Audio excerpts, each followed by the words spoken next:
Hello students, कैसे हो आप सभी। आज मैं आप लोगों के लिए लेके आया हूँ एक स्पेशल वीडियो मेनली उन स्टूडेंट्स के लिए जो 10th क्लास में हैं या जिन्होंने इस साल 10th कंप्लीट की है। तो क्या होता है आफ्टर टेंथ के बाद हमें एक सॉलिड डिसीजन लेना पड़ता है कि अब हम आगे क्या करें, कि कौन सी एजुकेशन में जाएं। कि 10th तक क्या होती है, सभी स्टूडेंट्स के लिए एजुकेशन सेम होती है, वो सेम चीज़ें 10th में पढ़ते हैं। पर आफ्टर 10th सबकी एजुकेशन जो होती है वो अलग अलग हो जाती है। कुछ बच्चे साइंस में जाते हैं, कुछ आर्ट्स में, इंटर आर्ट्स में। तो इस तरह के काफ़ी बच्चों के क्वेश्चंस होते हैं कि हम क्या चूज़ करें, कौन सा कोर्स करें, क्या पढ़ें, स्कूल जाएं या कॉलेज जाएं, कहाँ पे एडमिशन लें। तो इस वीडियो के थ्रू आज मैं कुछ आपकी हेल्प करूँगा कुछ इन्हीं क्वेश्चनों के जवाब देने की। तो देखते हैं आफ्टर 10th कि 10th के बाद हम जो 5 मेन ब्रांचेज है वो आपके सामने हैं, arts, inter arts, commerce, medical और नॉन मेडिकल। कि ये मेन 5 ब्रांचेज होती है जिसमें स्टूडेंट्स एडमिशन लेते हैं। तो बच्चे क्या करते हैं, अपने इंटरेस्ट के हिसाब से यहाँ पे एडमिशन ले लेते हैं या फिर अपने पेरेंट्स के इंटरेस्ट के हिसाब से एडमिशन ले लेते हैं। कि पेरेंट्स कहते हैं हमने अपने बच्चों को डॉक्टर बनाना है या इंजीनियर बनाना है, टीचर बनाना है, जो भी कुछ एनीथिंग, ठीक है जी। तो वो यहाँ पे क्या करते हैं, उस हिसाब से वो बच्चों को एडमिशन दिलवा देते हैं। तो आर्ट्स इंटर आर्ट्स में देखते हैं, जैसे जो टीचर्स होते हैं वो क्या करते हैं, वो आर्ट्स इंटर आर्ट्स के होते हैं, मेनली BA MA करके वो टीचर्स बन जाते हैं। और कॉमर्स में कॉमर्स की जो पढ़ाई होती है वो बिजनेस की, ट्रेड की, सेलिंग, परचेज, मार्केटिंग, कुछ इस तरह की स्टडी कॉमर्स में होती है। और मेडिकल में डॉक्टर और नॉन मेडिकल में इंजीनियर्स। इसके अलावा जैसे BSc एग्रीकल्चर भी है, वो भी इसका सब पार्ट है, पर मेन यही ब्रांचेज है। तो जैसे देखते हैं अब कि डॉक्टर के लिए क्या है, फिजिक्स केमिस्ट्री बायो, ये सब्जेक्ट्स पढ़ते हैं। इंजीनियरिंग में फिजिक्स केमिस्ट्री मैथ, आर्ट्स वाले English Hindi Punjabi economics, accountancy, ये अपने कॉमर्स के आगे। तो मोस्टली बच्चे क्या करते हैं, आर्ट्स इंटर आर्ट्स में एडमिशन लेते हैं क्योंकि वो एक इजी पढ़ाई लगती है, क्योंकि बच्चों को पढ़ना मुश्किल लगता है, इसलिए वो क्या करते हैं, आर्ट्स इंटर आर्ट्स में ले लेते हैं कि वहाँ पे चलो इतना नहीं पढ़ना पड़ता। पर मेडिकल नॉन मेडिकल ये कुछ क्या है, टफ है। पर ओवरऑल देखा जाए जो टॉप की स्टडी है ना, तो वो तो मेडिकल नॉन मेडिकल में ही है, जिसे हम कह देते हैं डॉक्टर इंजीनियर्स। की नाम में ही रेपुटेशन है कि आज हमारे पूरे वर्ल्ड में कोरोना वायरस जैसी महामारी फैली हुई है, तो उससे कौन बचा रहा है हमें, उसके काम के लिए कौन लगे हुए हैं, डॉक्टर्स लगे हुए हैं कि वही इनका इलाज कर रहे हैं, वही नई मेडिसिन ढूंढेंगे जिससे उसका इलाज होगा, है ना। तो इसलिए क्या है, डॉक्टर का कितना टफ काम होता है, ठीक है जी। तो सेकंड देखते हैं हम, जैसे इंजीनियर्स की बात देखें तो लॉकडाउन की अपने एग्जांपल ले लो कि लॉकडाउन की वजह से जो ये टीचर्स का काम है, टीचिंग का, और ये जो बिजनेस है, ये सभी क्या है, इंजीनियरिंग की वजह से, टेक्नोलॉजी की वजह से ऑनलाइन हो गया, है ना। तो इसने क्या किया, इन दोनों कामों को इंजीनियरिंग की वजह से अपने अंदर इन्वॉल्व कर लिया। यहाँ तक कि जो डॉक्टर्स का काम भी है, तो आज डॉक्टर्स हजारों किलोमीटर दूर बैठे क्या करते हैं, कंप्यूटर रोबोटिक्स द्वारा ऑपरेशन कर देते हैं, है ना। तो वो भी किसकी हेल्प से, इंजीनियरिंग की हेल्प से। तो ये तो इससे भी अच्छा डिपार्टमेंट हुआ इंजीनियरिंग का। तो आज मैं आपको इसी के बारे में बताऊंगा कि हम आफ्टर 10th इंजीनियरिंग के अंदर कैसे जा सकते हैं। कि यहाँ पे तो आपको क्या करना होगा, आफ्टर 10th +1 +2 नॉन मेडिकल में एडमिशन लेनी पड़ेगी, उसके बाद AIAAA का एग्ज़ाम और इंजीनियरिंग में एडमिशन लेनी होगी। पर जो मैं वे आपको बताऊंगा वो डायरेक्ट आप आफ्टर 10th के बाद इंजीनियरिंग में जा सकते हो। कैसे, देखते हैं।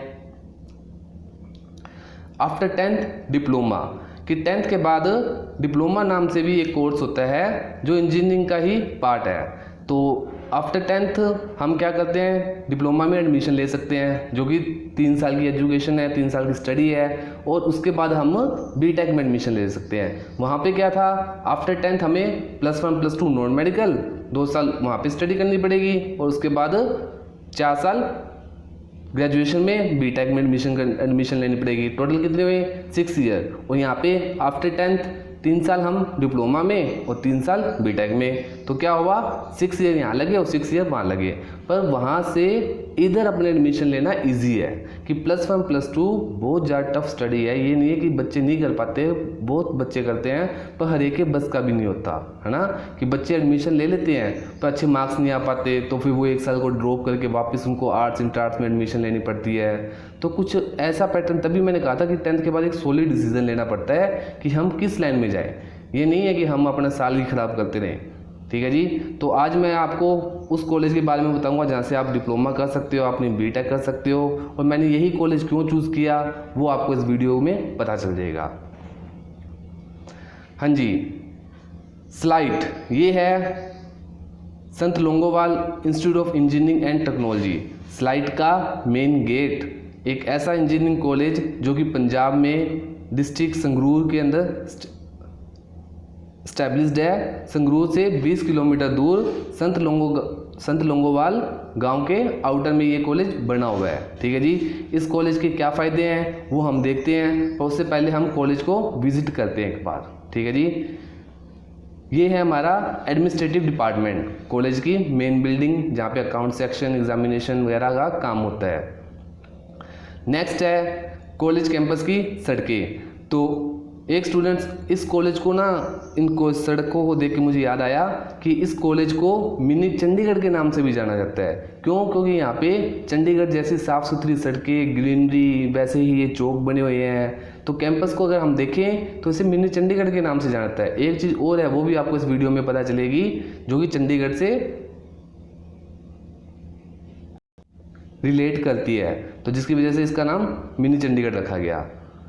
ये है कॉलेज कैंपस की बिल्डिंग्स, मतलब जो यहाँ पे स्टाफ्स वगैरह है, टीचर्स है, वो यहाँ पे ये उनका ब्लॉक्स बने हुए हैं जहाँ पे वो टीचर्स वगैरह रहते हैं, या फिर जो पीएचडी वाले स्टूडेंट्स हैं जो अपने पीएचडी वगैरह करते हैं उनके पीजी हॉस्टल्स हैं। ये वहाँ की पिक्चर है। और ये है क्लासरूम की जहाँ पे बच्चे पढ़ते हैं। ये ऊपर वाला इलेक्ट्रॉनिक्स डिपार्टमेंट है, इलेक्ट्रॉनिक्स डिपार्टमेंट की बिल्डिंग है, और ये नीचे वाली मैकेनिकल डिपार्टमेंट की। तो ये यहाँ की क्लासरूम्स हैं। आगे देखते हैं लाइब्रेरी।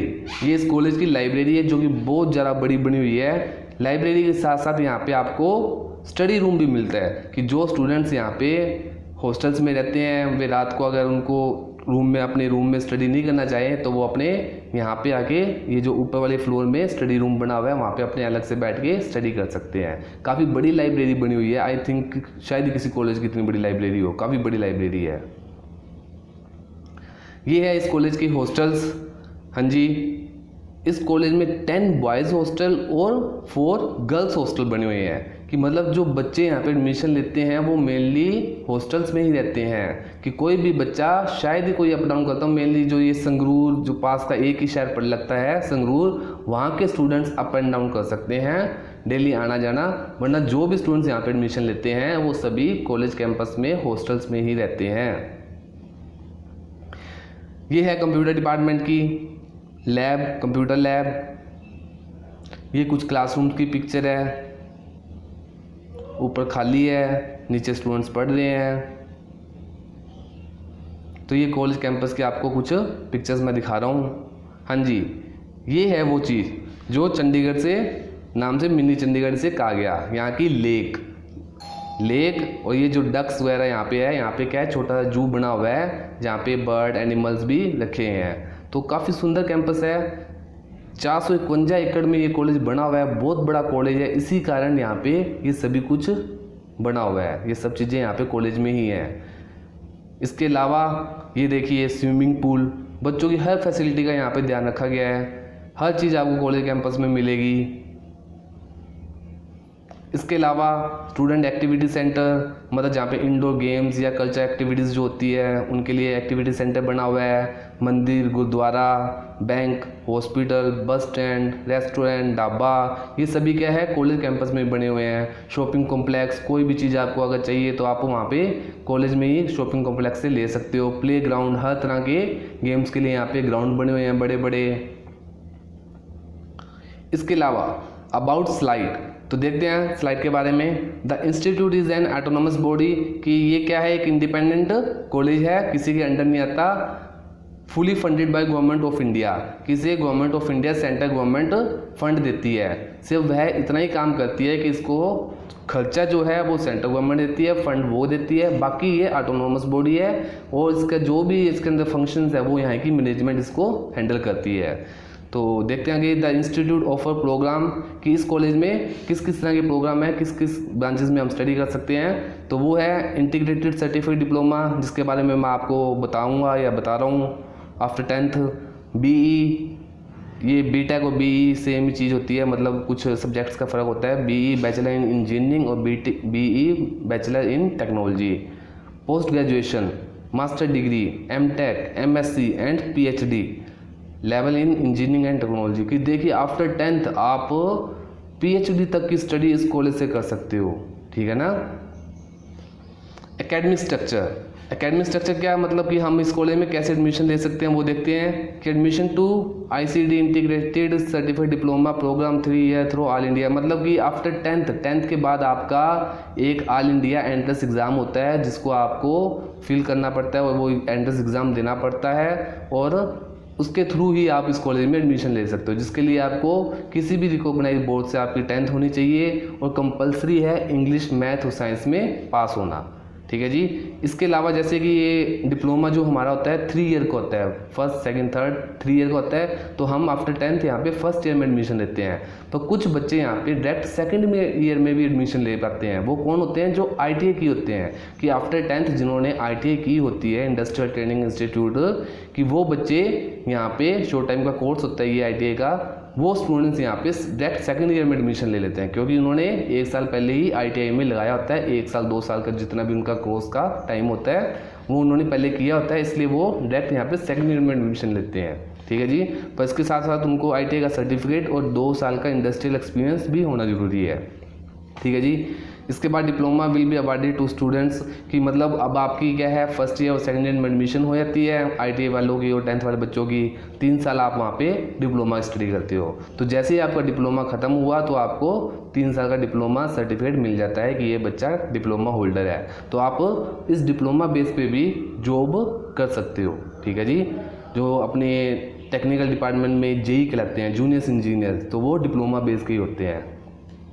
आगे इसके बाद अगर डिप्लोमा के बाद आप बीटेक में एडमिशन लेना चाहो, ठीक है जी, तो क्या होता है 50% जो कॉलेज के डिप्लोमा के स्टूडेंट्स होते हैं वो इंटरनल प्रमोट होते हैं। उनका स्लाइड का एक एंट्रेंस एग्ज़ाम होता है, उसके थ्रू आप सेकेंड ईयर में एडमिशन लेते हो। ये मैंने बताया था ना कि 10th के बाद +1 +2 वाले 2 साल वहाँ लगाते हैं और 4 साल की डिग्री करते हैं। तो आपका यहाँ पे जो डिप्लोमा करते हैं वो क्या करते हैं 3 साल डिप्लोमा करते हैं, उसके बाद डायरेक्ट सेकंड ईयर में एडमिशन लेते हैं, ठीक है ना, क्योंकि उन्होंने 3 साल लगा लिए तो अब वो सेकंड ईयर में एडमिशन लेंगे। ये एकेडमिक स्ट्रक्चर है, कुछ डायग्राम के हिसाब से बताया हुआ है, जैसे कि डिप्लोमा प्रोग्राम्स है ना, ये डिप्लोमा प्रोग्राम्स है कि यहाँ पे क्या है सेट 1 ये है 10th वाले और ये है ITI वाले। 10th वाले क्या करते हैं फर्स्ट ईयर में एडमिशन लेते हैं और ITI वाले सेकंड ईयर में एडमिशन लेते हैं। तो यहाँ पे एडमिशन लेने के बाद 2 साल के बाद इनको एक अलग से सर्टिफिकेट मिलता है जो +2 इक्विवेलेंट होता है ना, +2 के बराबर एक सर्टिफिकेट मिल जाता है जब आप 2 साल यहाँ पे कंप्लीट कर लेते हो।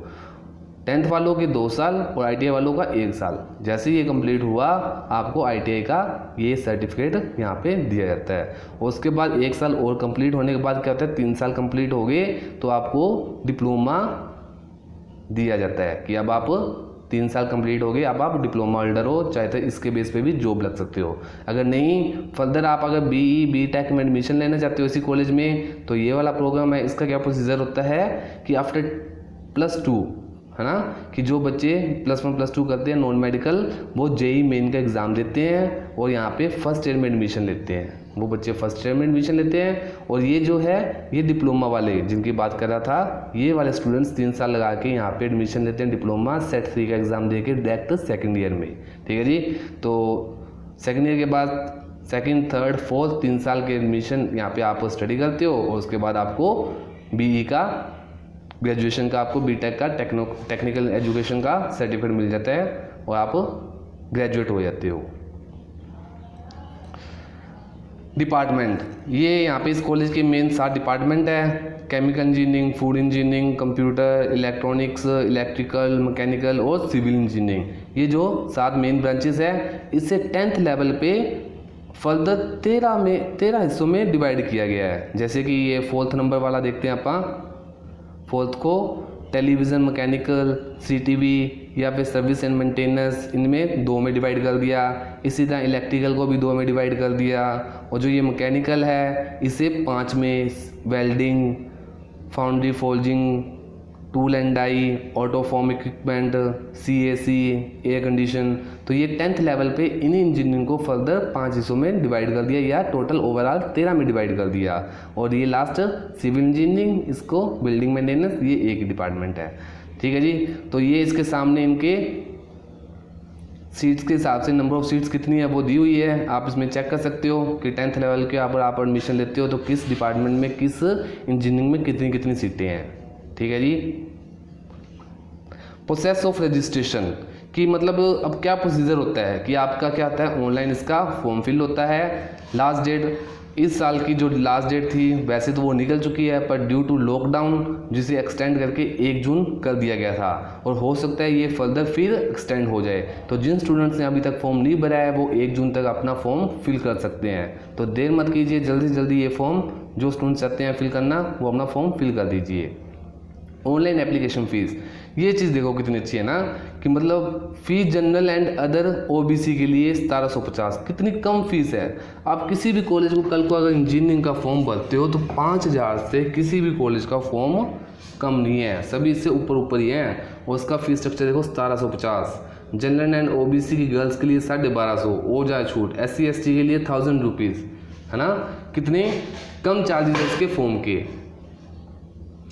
आगे देखते हैं pattern and examination, pattern of examination and admission कि एडमिशन और एग्ज़ाम का क्या पैटर्न होता है। जो हमारा एंट्रेंस एग्ज़ाम होता है तो only 1 paper will be conducted कि एक ही पेपर होगा जो 2.5 आवर 2.5 घंटे का एग्ज़ाम होता है और 150 मार्क्स का होता है।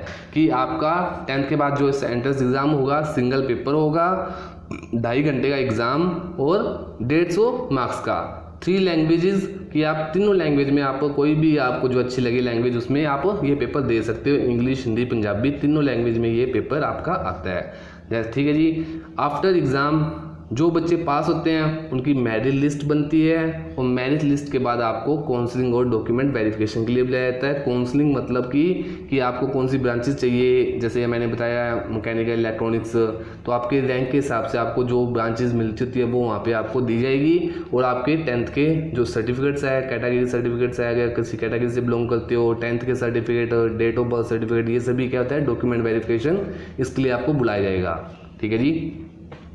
सीट रिजर्वेशन, तो यहाँ पे कुछ कैटेगरी के हिसाब से सीटें रिजर्व भी है। शेड्यूल कास्ट के लिए 15%, ST के लिए 7.5%, हैंडीकैप स्टूडेंट्स के लिए 5%, OBC के लिए 27%, EWS के लिए 5%। ये EWS अभी कुछ ही टाइम से नई कैटेगरी आई है जो कि जनरल कैटेगरी की होती है, इकोनॉमिकल वीकर स्ट्रीम। ठीक है जी।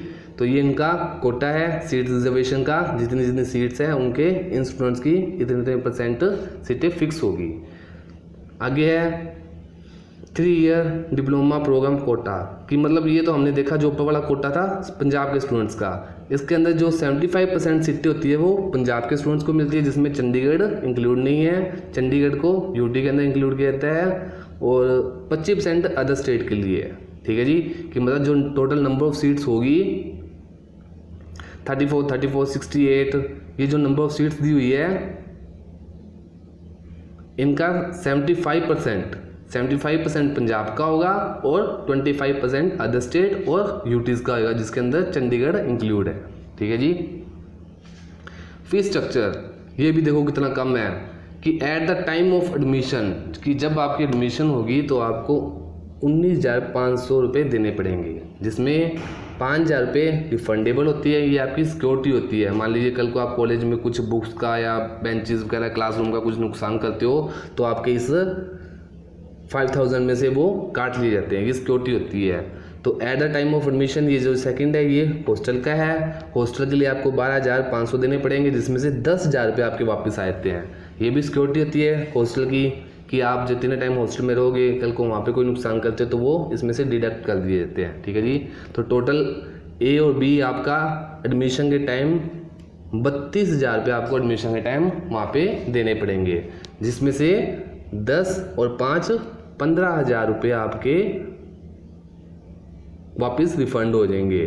तो 32,000 में से 15 गए, टोटल 17,000 ही आपके एडमिशन के लिए लगे।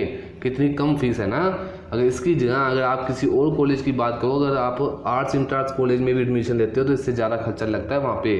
और अगर PTU के या कोई और यूनिवर्सिटी के देखे जाए तो वहाँ पे भी मिनिमम 45 से 50,000 तक आपका एडमिशन का, और पर सेमेस्टर 35 से 40,000 एडमिशन अपनी सेमेस्टर फीस का, प्लस हॉस्टल वगैरह का अलग से, है ना। तो इसकी फीस स्ट्रक्चर भी बहुत कम है।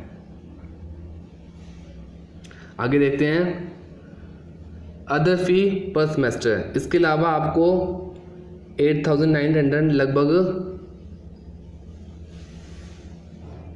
9,000 ही हो गए, ये आपको सेमेस्टर की फ़ीस देनी पड़ेगी। और सेमेस्टर मतलब 6 मंथ की फ़ीस होती है। और हॉस्टल फ़ी पर सेमेस्टर ये भी 6 मंथ के हॉस्टल की फ़ीस 2,500 रुपये। 6 महीने का 2,500 रुपये अपना हॉस्टल का खर्चा, और 9,000 वो टोटल 11,400 रुपये हमें हर 6 महीने बाद देने पड़ेंगे। तो देखा जाए तो 2,000 से भी कम पड़ता है मंथली खर्चा। अब ये किसी स्कूल के बच्चे की फ़ीस से भी बहुत कम है। इससे ज़्यादा तो बच्चों की स्कूलों की फ़ीस होती है ना। तो इसका फीस स्ट्रक्चर कितना कम है, इसलिए मैंने इंजीनियरिंग जैसी एजुकेशन और लोंगोवाल कॉलेज को चूज़ किया जहाँ पे इतना कम फीस स्ट्रक्चर है। बहुत कम स्टूडेंट्स इस कॉलेज के बारे में जानते हैं, इसलिए आज मैंने इस वीडियो के थ्रू आप लोगों को इस कॉलेज की इंफॉर्मेशन देना चाहा। आगे देखते हैं, ये हमारा एंट्रेंस एग्जाम का सिलेबस है। इंग्लिश का use of tenses, filling the blanks, active passive voice, general knowledge. आगे मैथ के ये 5 चैप्टर आगे, फिजिक्स के ये क्या होता है आपके 9th और 10th का मिक्स सिलेबस होता है ना। जो आपने 9th और 10th में जो अभी तक स्टडी की है उसी की वही सिलेबस आपका एंट्रेंस एग्जाम में आता है। ये फिजिक्स के चैप्टर आगे, 9 चैप्टर फिजिक्स के हैं, और ये हमारे केमिस्ट्री के आगे। तो स्टूडेंट्स ये आपका सिलेबस रहता है एंट्रेंस एग्ज़ाम में। तो मेरे हिसाब से काफ़ी सही कॉलेज है एडमिशन लेने के लिए, कि जो बच्चे आफ्टर 10th या इंजीनियरिंग के लिए सोच रहे हैं कि हम अपनी BTech या ग्रेजुएशन जो है अपने इंजीनियरिंग में करेंगे, तो वो स्टूडेंट्स प्लीज़ एक बार इस कॉलेज के बारे में ज़रूर सोचें और अपने पेरेंट्स को भी ये वीडियो दिखाएं। और जिन स्टूडेंट्स ने नहीं सोचा वो भी एक बार इसके बारे में ज़रूर डिस्कस करें अपने पेरेंट्स के साथ, और उनको भी ये वीडियो ज़रूर दिखाएं। अगर इसके अलावा कोई भी इन्फॉर्मेशन आपको चाहिए, किसी भी तरह की कोई प्रॉब्लम हो, तो आप नीचे दिए गए नंबर पे हमसे कॉन्टैक्ट कर सकते हो।